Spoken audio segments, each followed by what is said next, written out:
Hello प्यारे बच्चे। Hello मेरे फ्रेंड्स। कैसे आप सभी? उम्मीद करते हैं प्यारे बच्चों आप सब काफी बेहतर होंगे। जैसा कि मैं आपके लिए लगातार क्वेश्चन लेकर के आया हूं प्यारे बच्चों। आज मैं फिजिक्स का क्वेश्चन का सीरीज 2 लेकर के आया हूं, जिसमें मैं मोस्ट इम्पोर्टेंट बोर्ड एग्जाम से रिलेटेड क्वेश्चन को डिस्कस करूंगा। जिसमें प्यारे बच्चों मैं आपके लिए बहुत महत्वपूर्ण क्वेश्चन लेकर के आया हूं, जो सीधे पेपर में छपेगा। तो प्यारे बच्चों अंत तक बने रहें। अगर आपको वीडियो थोड़ा सा भी अगर पसंद आएगा ना प्यारे बच्चों, तो इस वीडियो को ज्यादा ज्यादा शेयर करिए, है ना। और चैनल को लाइक एंड सब्सक्राइब करना ना भूले। तो प्यारे बच्चों आज मैं स्टार्ट करता हूं क्वेश्चन सीरीज फिजिक्स का क्लास 10th का। ये सेकेंड सीरीज है प्यारे बच्चों। मैं लगातार क्वेश्चन लेकर के आऊंगा प्यारे बच्चों, लगातार आपके लिए एक एक चीज लेकर के आऊंगा जो आपके बोर्ड के एग्जाम के लिए हेल्पफुल रहेगा। तो चलिए प्यारे बच्चों, तो आज मैं स्टार्ट करता हूं आपका पहला क्वेश्चन से। तो प्यारे बच्चों क्वेश्चन है कि लेंस की क्षमता का एसआई मात्रा क्या होता है। तो सबसे पहले हम लोग जानते हैं कि सर लेंस की क्षमता क्या होता है। तो प्यारे बच्चों लेंस की क्षमता से तात्पर्य है कि जिस लेंस की अगर फोकस दूरी 1 मीटर होता है, प्यारे बच्चों जिस लेंस की फोकस दूरी 1 मीटर होता है, तो वैसे लेंस की क्षमता 1 डायोप्टर कहा जाता है। कितने कहा जाता है प्यारे बच्चों? 1 डायोप्टर कहा जाता है। और लेंस की क्षमता को हम रिप्रेजेंट करते हैं पी से। और ये जो पी बराबर होता है 1/f, जहां पे पी जो होता है वो क्या है प्यारे बच्चों? पावर ऑफ लेंस, है ना। ये क्या है? P power of lens. Power of lens lens की क्षमता है। क्या है ये? लेंस की क्षमता है ना। ये क्या है? लेंस की क्षमता है। और ये जो एफ देख रहे हैं ना प्यारे बच्चों, ये एफ क्या है? ये आपका एफ जो है ये क्या है? फोकस दूरी है ना। तो प्यारे बच्चों ये जो लेंस की क्षमता होता है वो फोकस दूरी की इनवर्स होती है। फोकस दूरी की क्या होती है? इनवर्स होती है। और मैं प्यारे बच्चों बता दूं ये फोकस दूरी हमेशा क्या होना चाहिए? मीटर में होना चाहिए। मीटर में होना चाहिए। तो आपको समझ में आया होगा कि जिस लेंस की क्षमता 1 मीटर होती है, वैसे जिस लेंस की फोकस दूरी 1 मीटर होती है, तो वैसे लेंस की क्षमता को 1 डायोप्टर कहा जाता है। तो मेरे प्यारे बच्चों लेंस की क्षमता का एसआई मात्रा क्या हो गया? डायोप्टर हो गया। ये आपको समझ में आ गया। पी बराबर पी जहां पर लेंस की क्षमता है 1/f होता है, जहां पे एफ फोकस दूरी होता है। एफ को हमेशा किस में लिखते हैं? मीटर में लिखते हैं। और पी क्या हो गया प्यारे बच्चों? लेंस की क्षमता हो गया। तो आपसे लेंस की क्षमता का ऐसा यूनिट पूछ ले या लेंस की क्षमता पूछ ले। चलिए तो अब हम बढ़ते हैं अपने नेक्स्ट क्वेश्चन की तरफ। हेलो प्यारे बच्चों, तो अब हम देखते हैं आपका दूसरा क्वेश्चन है। किसी माध्यम का अपवर्तनांक म्यू का मान होता है। किसी माध्यम का अपवर्तनांक म्यू का मान क्या होता है प्यारे बच्चों? तो इसको जानने से पहले आप याद कीजिए स्नेल के सेकेंड नियम को। उसको भी समझने से पहले आप ये देख लीजिए मेरे प्यारे बच्चों, ये क्या है प्यारे बच्चों? ये है आपका जल। और ये आपका क्या है? वायु है ना, निर्वात है। और ये आपका क्या है? जल। और कोई किरण क्या हो रहा है? आपतित हो रहा है। तो प्यारे बच्चों जब यहां से क्या होगा? तो अपवर्तन होगा। अपवर्तन होगा मतलब उसकी दिशा बदल जाएगी। ये क्या हो गया प्यारे बच्चों? अभिलंब हो गया। यहां पे क्या हो गया? आपतन कोण हो गया। ये क्या हो गया? अपवर्तन कोण हो गया, है ना। तो ये एंगल आई जो देख रहे हैं प्यारे बच्चों, ये क्या है? आपतन कोण है। ये एंगल आर जो देख रहे हैं ये क्या है? अपवर्तन कोण है। तो आप याद कीजिए स्नेल के सेकेंड नियम को। किसी विशेष रंग के लिए, किसी विशेष रंग के लिए आपतन कोण की जया, आपतन कोण की जया साइन आई, आपतन कोण की जया साइन आई, और अपवर्तन कोण की जया साइन आर। अपवर्तन कोण की जया साइन आर का अनुपात एक नियतांक है, जिसको क्या से रिप्रेजेंट करते हैं प्यारे बच्चों? म्यू से। और यही अपवर्तनांक का आपका फॉर्मूला हो गया प्यारे बच्चों, म्यू बराबर साइन आई बटा साइन आर। जहां पे साइन आई क्या है? अपवर्तन को आपतन कोण की जया है। और ये जो साइन आर देख रहे हैं ये अपवर्तन कोण की जया है। प्यारे बच्चों बोर्ड में डायरेक्ट क्वेश्चन ये छपता है प्यारे बच्चों। अब यहां से अगर मैं एक चीज आपको और बताऊं तो एक एन बराबर होता है सी बाई भी, है ना। जहां पे एन भी क्या है आपका? तो अपवर्तनांक है सर। एन भी क्या है? तो ये आपका अपवर्तनांक है ना। एन भी क्या है आपका अपवर्तनांक है। सी क्या है, तो निर्वात में प्रकाश की चाल। क्या है, निर्वात में प्रकाश की चाल, निर्वात में प्रकाश की चाल। और ये क्या है प्यारे बच्चों, भी क्या है, तो अन्य माध्यम में प्रकाश की चाल या किसी माध्यम में प्रकाश की चाल, है ना। अन्य मतलब ये कि आप निर्वात को छोड़ दीजिए तो सेकेंड माध्यम में प्रकाश की चाल, है ना। तो आपने प्यारे बच्चों समझा कि n बराबर क्या होता है, c बाई भी। ये आपका फॉर्मूला न्यूमेरिकल सॉल्व करने में हेल्पफुल होगा। n बराबर c, जहां पे c क्या होता है, निर्वात में प्रकाश की चाल, और v क्या होता है, अन्य माध्यम में प्रकाश की चाल। चलिए प्यारे बच्चों, अपवर्तनांक यानी निर्वात में प्रकाश की चाल कितना होता है, इसको भी याद कर लीजिए। 3 गुने 10 के पावर 8 मीटर पर सेकेंड, 3 गुने 10 के पावर 8 मीटर पर सेकेंड। इसी को किलोमीटर में लिखिए तो क्या होगा, 3 गुने 10 के पावर 5 किलोमीटर पर सेकेंड, है ना। तो ये 10 के पावर 5 जो है, ये मीटर को किलोमीटर में बदले तो 1000 से यानी 3 जीरो कैंसिल हो गया। तो आप इसको भी याद रखेंगे, यहां से भी क्वेश्चन आता है। तो प्यारे बच्चों, अब आपको समझ में आ गया कि अपवर्तनांक म्यू क्या होता है। तो वो प्यारे बच्चों साइन आई और साइन आर होता है। साइन आई क्या होता है, तो ये क्या होता है, आपतन कोण की जया, और साइन आर क्या होता है, अपवर्तन कोण की जया। बढ़ते हैं नेक्स्ट क्वेश्चन की तरफ। तो प्यारे बच्चों, आपके लिए अगला प्रश्न है, निम्नलिखित में कौन सा पदार्थ लेंस के लिए प्रयुक्त नहीं किया जा सकता। निम्नलिखित में कौन सा पदार्थ लेंस के लिए प्रयुक्त नहीं किया जा सकता है। तो प्यारे बच्चों, यहाँ पे आपको ये बताना है कि कौन ऐसा पदार्थ है जिससे लेंस नहीं बन सकता है। तो प्यारे बच्चों, एक्चुअल में लेंस क्या होता है। तो प्यारे बच्चों, लेंस वह है जिसके दो सतह होते हैं, दो सतह होते हैं, और जहां से क्या होते हैं प्यारे बच्चों, प्रकाश का अपवर्तन होता है। यानी ओवरऑल हम कहें तो वे सभी पदार्थ जो जिसमें प्रकाश का अपवर्तन होगा, वे सभी पदार्थ को हम लेंस के लिए प्रयुक्त कर सकते हैं। तो प्यारे बच्चों, आइए अब हम देखते हैं जल। तो क्या प्यारे बच्चों, जल में प्रकाश का अपवर्तन होता है। तो जी सर, हमने पढ़ा है जल में प्रकाश का अपवर्तन होता है। क्या कांच में प्रकाश का अपवर्तन होता है। तो बिल्कुल सर, कांच में प्रकाश का अपवर्तन होता है।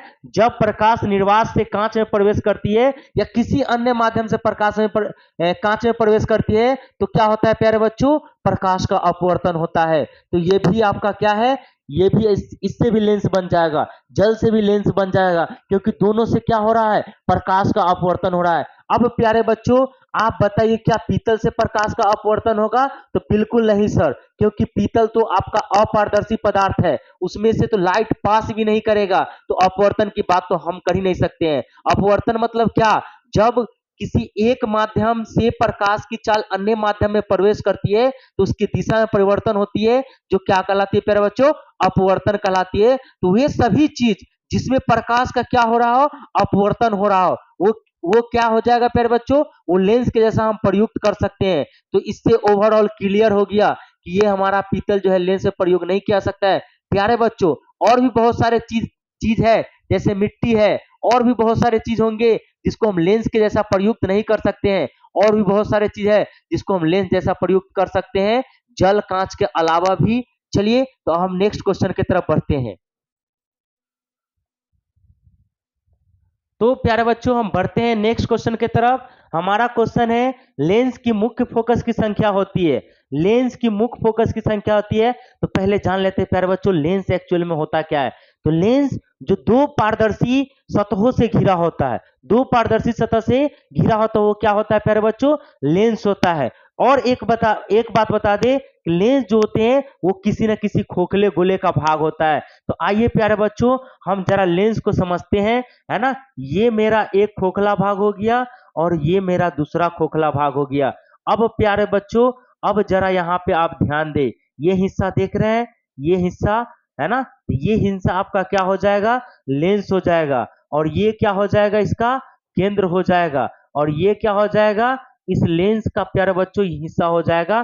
तो एक्चुअल में जब हम अब इसको ऐसे देखेंगे तो ये मेरा कौन सा लेंस है, तो सर उत्तल लेंस है। कौन सा लेंस है, उत्तल लेंस है। तो अब ये दो खोखले गोले का भाग है, दो सतह से घिरा हुआ है, दो गोलाकार सतह से घिरा हुआ है। तो अब देखिएगा, तो एक आपको मुख्य फोकस इधर मिलेगा और एक मुख्य फोकस इधर मिलेगा। तो एक्चुअल में आपका जो है कि लेंस में मुख्य फोकस की संख्या कितनी होती है प्यारे बच्चों? तो यहां से क्लियर हो गया ये कौन सा लेंस है, तो उत्तल लेंस है। अब अगर अवतल लेंस की बात करें, तो अवतल लेंस आपका प्यारे बच्चों, अवतल लेंस की बात करें, अवतल लेंस की अगर हम बात करें, तो ये हमारा क्या हो गया, अवतल लेंस हो गया, है ना। ये इसका केंद्र हो गया, ये इधर इसका केंद्र हो गया। अब अगर हम इसको ऐसे इधर अलग से बना के देखें, तो पता चलेगा ये आपका मुख्य अक्ष है, और एक फोकस आपका इधर होगा मुख्य फोकस, और एक मुख्य फोकस क्या होगा प्यारे बच्चों, उधर होगा। तो हमने दोनों ही लेंसों में पाया कि लेंस में मुख्य फोकस की संख्या कितनी होती है प्यारे बच्चों, 2 होती है। तो ये आपको क्लियर हो गया होगा। बढ़ते हैं नेक्स्ट क्वेश्चन की तरफ। तो प्यारे बच्चों, आपके लिए नेक्स्ट क्वेश्चन है कि लेंस द्वारा उत्पन्न आवर्धन की एसआई इकाई क्या होती है? लेंस द्वारा उत्पन्न आवर्धन का एसआई मात्रक क्या होता है? तो प्यारे बच्चों, यहाँ पे ऑप्शन आपसे क्वेश्चन पूछा जा रहा है, आवर्धन का एसआई मात्रक क्या होता है? तो सबसे पहले हम लोग जान लेते हैं कि सर आवर्धन होता क्या है। तो आइए प्यारे बच्चों, एक फिगर के माध्यम से हम समझते हैं कि आवर्धन क्या होता है ना। हम फटाफट बनाने की कोशिश कर रहे हैं, इसको समझिएगा, है ना। चलिए, तो यहाँ पे हमने क्या रखा, ए बी कोई वस्तु रखा। तो जब भी वस्तु रखा जाता है तो सीधे हाइट ऊपर की तरफ रखा जाता है। और यहाँ पे क्या हो गया प्यारे बच्चों, ये आपका प्रतिबिंब बना। क्या बना?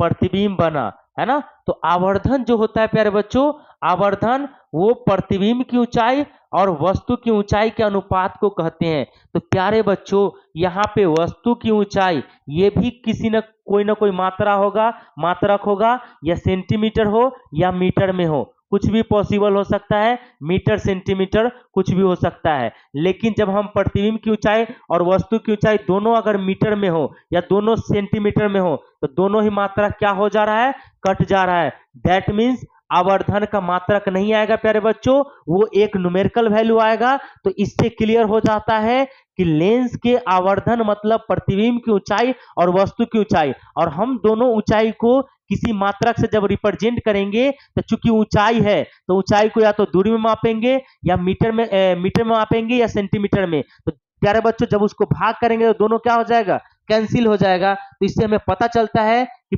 प्यारे बच्चों, मैं आवर्धन का कोई मात्रक नहीं होता है। आप ये माइंड में नोट कर ले, आपके सामने कॉन्सेप्ट क्लियर है। बढ़ते हैं नेक्स्ट क्वेश्चन की तरफ। तो आपके लिए प्यारे बच्चों, नेक्स्ट क्वेश्चन है कि निम्नलिखित में किसका अपवर्तनांक सबसे अधिक होता है? निम्नलिखित में किसका अपवर्तनांक प्यारे बच्चों सबसे अधिक होता है? अपवर्तनांक को हमने ऑलरेडी समझ गया था कि अपवर्तनांक एक्चुअली में क्या होता है, जो कि साइन आई बटा साइन आर हमने इससे पहले भी देखा था। और एक n equal to c by v, ये भी अपवर्तनांक है, इसको भी समझा था। तो प्यारे बच्चों, अपवर्तनांक मतलब होता क्या है? तो अपवर्तनांक मेरे प्यारे बच्चों, प्रकाश की चाल, किसी माध्यम में प्रकाश की चाल कितना तेजी से है। अब जिस माध्यम में प्रकाश की चाल जितना अधिक होगा, उसका अपवर्तनांक कम होगा, और जिस माध्यम में प्रकाश की चाल जितना जितना कम होगा, उसका अपवर्तनांक उतना ही अधिक होगा। अगर प्रकाश की चाल किसी माध्यम में अगर ज्यादा होता है, तो अपवर्तनांक क्या होगा, कम होगा। तो इससे आपको क्लियर चल गया होगा प्यारे बच्चों, हवा, बर्फ, कांच और हीरा में किसमें सबसे कम प्रकाश की चाल होगा। तो ये आप अपना कॉमन सेंस अप्लाई कर सकते हैं। और नहीं तो प्यारे बच्चों, आइए हम आपको वैल्यू याद दिलाते हैं कि हवा का अपवर्तनांक क्या होता है प्यारे बच्चों, 1.003 होता है, 1.003 होता है। प्यारे बच्चों, बर्फ का अपवर्तनांक होता है 1.31, 1.31, और कांच का अपवर्तनांक हो जाए प्यारे बच्चों 1.52, और एक है 1.65। दो तरह के कांच होते हैं, क्राउन कांच और फ्लिंट कांच होते हैं। तो प्यारे बच्चों, ये दोनों का अपवर्तनांक हमने लिख दिया। और हीरा का अपवर्तनांक होता है कितना प्यारे बच्चों, 2.42। तो आप देख सकते हैं कि इसमें सबसे अधिक अपवर्तनांक किसका है। तो प्यारे बच्चों, हीरा का अपवर्तनांक कितना होता है, 2.42। इससे पता चलता है कि इसका अपवर्तनांक इन सभी ऑप्शनों में सबसे सर्वाधिक है। और मैं प्यारे बच्चों बता दूं कि इसका अपवर्तनांक सबसे सर्वाधिक है, इससे पता चलता है कौन सा माध्यम है, सघन माध्यम है। और इससे पता चलता है कि इसमें प्रकाश की चाल क्या होगा, तो बहुत कम होगा। प्रकाश की चाल क्या होगा, बहुत कम होगा। हमने पहले ही बताया प्यारे बच्चों, जिसका अपवर्तनांक अधिक होगा उसमें क्या होगा, प्रकाश की चाल कम होगा, और जिसका अपवर्तनांक कम होगा उसमें प्रकाश की चाल अधिक होगा। तो बढ़ते हैं प्यारे बच्चों नेक्स्ट क्वेश्चन की तरफ। तो प्यारे बच्चों आपके लिए अगला प्रश्न है, किसी लेंस की क्षमता -2 डायोप्टर है तो इसकी फोकस दूरी होगी। किसी लेंस की क्षमता -2 डायोप्टर है तो इसकी फोकस दूरी हमें निकालना है। तो प्यारे बच्चों लेंस की क्षमता का फॉर्मूला याद रखें, P बराबर क्या होता है, तो 1/f होता है सर। जहां पे P क्या है, लेंस की क्षमता है, F क्या है, फोकस दूरी, जो क्या चीज में होता है, मीटर में होता है। तो लेंस की क्षमता यहाँ पे क्या दिए हुआ है, तो -2 डायोप्टर दिया हुआ है सर। और ये क्या हो गया, 1/f हो गया। तो ये डायोप्टर क्षमता है तो ये मीटर में होगा। चलिए अगर हम इसको सॉल्व करते हैं तो ये इसके नीचे 1 हो गया, ये इधर, ये इधर, तो क्या हो जाएगा प्यारे बच्चों, f बराबर -1/2, 1 इधर और माइनस का 2 नीचे, तो ये आपका ऊपर चला गया माइनस। तो ठीक है, अब हम इसको भाग कर देते हैं -1 में 2 से, तो क्या हो जाएगा -0.5, और ये हो गया प्यारे बच्चों मीटर। तो ये आपका इस तरह से ये आपका आंसर हो गया। लेंस की क्षमता, मैं 2 डायोप्टर वाले लेंस की क्षमता हो तो उसकी फोकस दूरी होगा प्यारे बच्चों -0.5 मीटर, यानी अगर सेंटीमीटर में बदलेंगे तो माइनस का 50 सेंटीमीटर। बढ़ते हैं नेक्स्ट क्वेश्चन की तरफ।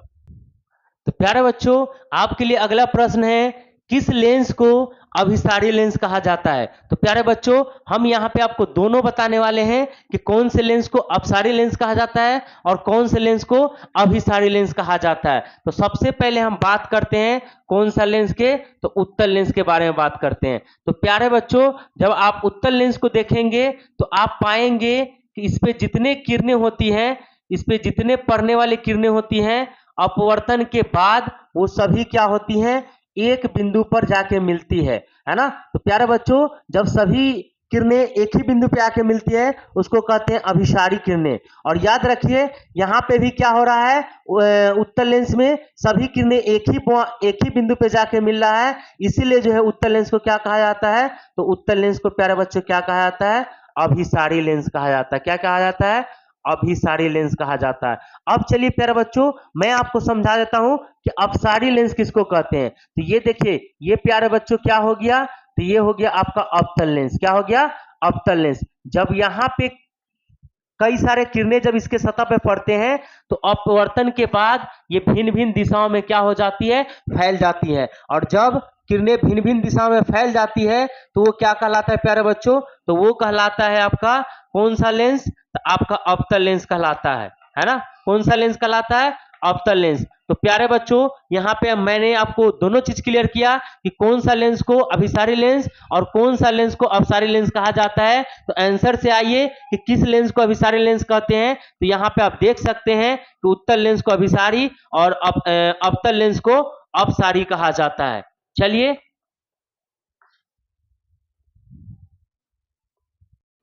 तो प्यारे बच्चों मेरा अगला क्वेश्चन है कि किस लेंस के द्वारा केवल काल्पनिक प्रतिबिंब बनता है। तो प्यारे बच्चों काल्पनिक प्रतिबिंब वो होता है जो काल्पनिक कटानों से बनता है, और वास्तविक प्रतिबिंब वो होता है जो वास्तविक कटानों से बनता है। तो आइए प्यारे बच्चों लेंस में समझते हैं कि कौन से प्रतिबिंब में केवल और केवल काल्पनिक प्रतिबिंब बनते हैं।